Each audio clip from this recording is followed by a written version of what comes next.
ಅವ್ರು ಸಿಂಗ್ಯುಲರ್ನಾಗ ಭಾಳ ಮಾತಾಡ್ತಾರೆ. ನಾನು ಸಿಂಗ್ಯುಲರ್ನಾಗ ಮಾತಾಡ್ಲೋ ಏನು ಡೀಸೆಂಟಾಗಿ ಮಾತಾಡ್ಲೋ? ಅಲ್ಲ, ನಿಮಗೆ ಕೇಳ್ತೀನಿ ನಾನು. ನನಗೆ ಬಿಟ್ಟಿದ್ದ ವಿಷಯ ಅಲ್ಲ ಅದು. Everybody has A respect. ನನಗೂ ಒಂದು ಮರ್ಯಾದೆ ಇದೆ, ಅವ್ರಿಗೂ ಒಂದು ಮರ್ಯಾದೆ ಇದೆ. ಆದರೆ ಅವ್ರು ಕೆಲವು ಸರ್ತಿ ಮರ್ಯಾದೆ ಬಿಟ್ಟು ಭಾಷೆ ಉಪಯೋಗ ಮಾಡ್ತಾರಲ್ಲ, ಅದು ಬೇಕಾದರೆ ವಿಜಯೇಂದ್ರಗೆ, ಯಡಿಯೂರಪ್ಪಗೂ ಉಪಯೋಗ ಮಾಡಿಕೊಳ್ಳಿ. ನಮ್ಮಂಥವ್ರಿಗೆ ಮಾಡ್ತಕ್ಕಂಥ ಯೋಗ್ಯತೆ ಅವ್ರಿಗೆ ಇನ್ನೂ ಬಂದಿಲ್ಲ ಮತ್ತು ಬರುವುದೂ ಇಲ್ಲ. ಅಕಸ್ಮಾತ್ ಅವ್ರು ಗಂಡಸೇ ಆಗಿದ್ದರೆ ಈ ಮಾತೇನವರು ಸಾರ್ವಜನಿಕ ಭಾಷಣದಲ್ಲಿ ಮಾತನಾಡ್ತಾರೆ, ಅವರಲ್ಲಿ ಒಂದು ಅಥೆಂಟಿಕೇಟೆಡ್ ರೆಕಾರ್ಡ್ ಇರಬೇಕು ಮತ್ತು ಸಾಬೀತು ಮಾಡಿದರೆ ನಾನು ರಾಜಕಾರಣ ಬಿಡ್ತೀನಿ.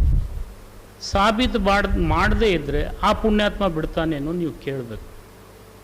ಇದು ನನ್ನ ಉತ್ತರ ಮೊದಲನೇದು. ಇದು ಇವತ್ತಿಂದಲ್ಲ, ಭಾಳ ದಿವಸದಿಂದ ನಮಗೆ ಅವರಿಗೆ ಸಂಘರ್ಷ ಇದೆ. ಸಾಮರಸ್ಯನೂ ಒಂದು ಕಾಲದಲ್ಲಿತ್ತು. ನನ್ನಿಂದ ಅವ್ರಿಗೇನು ಸಹಾಯ ಆಗಬೇಕಾಗಿತ್ತು ಆ ಕಾಲದಲ್ಲಿ ಸಹಾಯನೂ ತೊಗೊಂಡಾರವರು. ಆದರೆ ಅವ್ರು ಮರ್ತಿರ್ತಾರೆ ಭಾಳ ಸರ್ತಿ.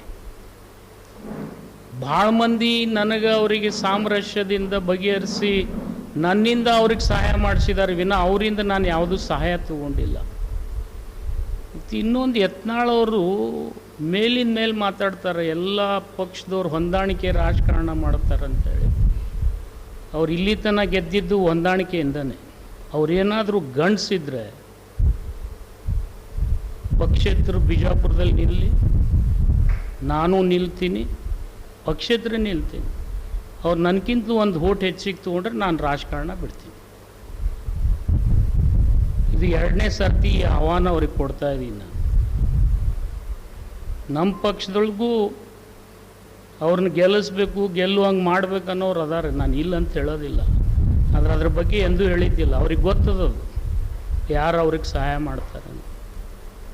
ಅದು ಇವತ್ತು ನಾನು ಬಹಿರಂಗ ಹೇಳ್ತಾ ಇದ್ದೀನಿ, ಎರಡನೇ ಸರ್ತಿ ಹೇಳ್ತಾ ಇದ್ದೀನಿ. ನೀವು ವಾಜಪೇಯಿ ಅವ್ರ ಹೆಸರು ಹೇಳಿ, ಮೋದಿ ಹೆಸರು ಹೇಳಿ ನಿಂದ್ರದ್ದು ಬೇಡ. ನಿಮ್ಮ ವ್ಯಕ್ತಿತ್ವ ಇತ್ತು ಅನ್ನೋದು ಸಾಬೀತಾಗಬೇಕಾದ್ರೆ ನಾನು ಪಕ್ಷೇತರ ಬಿಜಾಪುರ ನಗರಕ್ಕೆ ನಿಂದಿರ್ತೀನಿ, ಅವರು ನಿಂದಿರಲಿ. ಅವ್ರು ಒಂದು ಓಟ್ ಜಾಸ್ತಿ ತೊಗೊಂಡ್ರೆ ಬಂದು ನಾನು ರಾಜಕಾರಣ ಬಿಟ್ಬಿಡ್ತೀನಿ. ಸಾಕಲ್ಲ ಇಷ್ಟ.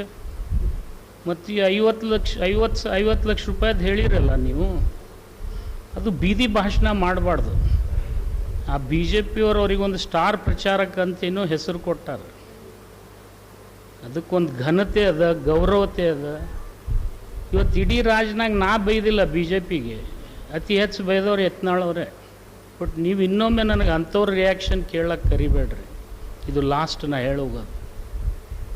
ಮತ್ತು ಅವ್ರು ಹೇಳ್ಯಾರ, ನಾನೇನೋ ಅದನ್ನು ಬೇಡ, ಚುನಾವಣೆ ಮುಗಿದ ಮೇಲೆ ಭಾಳಷ್ಟು ವಿಷಯ ಹೇಳ್ತೀನಿ ನಾನು.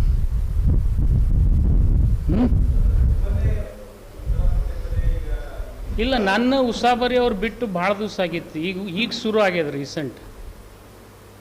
ಇದು ಏನು ನಾ ಹಿಂದಕ್ಕೆ ಈ ವಿಚಾರ ಪ್ರಸ್ತಾಪ ಮಾಡಿದ್ದು 2 ವರ್ಷದ ಹಿಂದದು. 2 ವರ್ಷ ಬಾಯಿ ಸ್ವಲ್ಪ ಸಮಾಧಾನ ಇತ್ತು. ಈಗ ಮತ್ತೀಗ ಸ್ಟಾರ್ ಪ್ರಚಾರಕರಾಗ್ಯಾರಲ್ಲ, ಅದು ಬಿಡ್ತಾ ಇದೆ ಬಾಯಿ. ಅರೇ, ಅದನ್ನು ಸಾಬೀತು ಮಾಡ್ಬೇಕಲ್ರಿ. ಸಾಬೀತು ಮಾಡಿದರೆ ನಾನೇ ರಾಜಕೀಯ ಬಿಡ್ತೀನಿ ಅಂತ ಹೇಳಿದ್ನು ರೀ. 74 ಕಾರ್ಖಾನೆಯವರು ಈ ಸರ್ತಿ ಕಬ್ಬು ನುರಿಸಿದ್ದಾರೆ. ಒಬ್ಬರು ಈ ಮಾತು ಹೇಳಿದರೆ, ಒಬ್ಬರೇ ಈ ಮಾತು ಹೇಳಿದರೆ ನಾನು ರಾಜಕೀಯದಿಂದ ನಿವೃತ್ತಿ ಹೊಂದ್ತೀನಿ. ಹೇಳಬೇಕಾಗಿದ್ದು ಕಾರ್ಖಾನೆಯವರು, ಇವರಲ್ಲ. ಅವ್ರು ಹೇಳಿದರೆ ನಾನು ರಾಜಕೀಯ ನಿವೃತ್ತಿ ಆಗ್ತೀನಿ ಅಂತ ಹೇಳ್ತಾ ಇದ್ದೀನಿ. ಇನ್ನೇನು ಬೇಕು ನಿಮಗೆ? ಅವ್ರು ಸಾಬೀತು ಮಾಡದೇ ಇದ್ದರೆ ಅವ್ರು ರಾಜಕೀಯ ನಿವೃತ್ತಿ ಆಗ್ತಾರೋ ಇಲ್ಲೋ ಅನ್ನೋದು ನೀವು ಕೇಳಬೇಕು ಮೀಡಿಯಾದವ್ರು. ಅದು ಸಮಯ ಬಂದಾಗ ನಾನು ಹೇಳ್ತೀನಿ. ಅದು ನನಗೆ ಗೊತ್ತಿದೆ ಯಾರ ಜೊತೆ ಹೊಂದಾಣಿಕೆ ಇದೆ ಅನ್ನೋದು. ನನ್ನ ಬಿಟ್ಬಿಡ್ರಿ, ಒಬ್ಬ ಹಿಂದೂ ನಿಂದಿರಿಸ್ರಿ ಬಿಜಾಪುರ, ಗೊತ್ತಾಗ್ತದೆ ನಿಮಗೆ. ಬೇಡ ಅದು.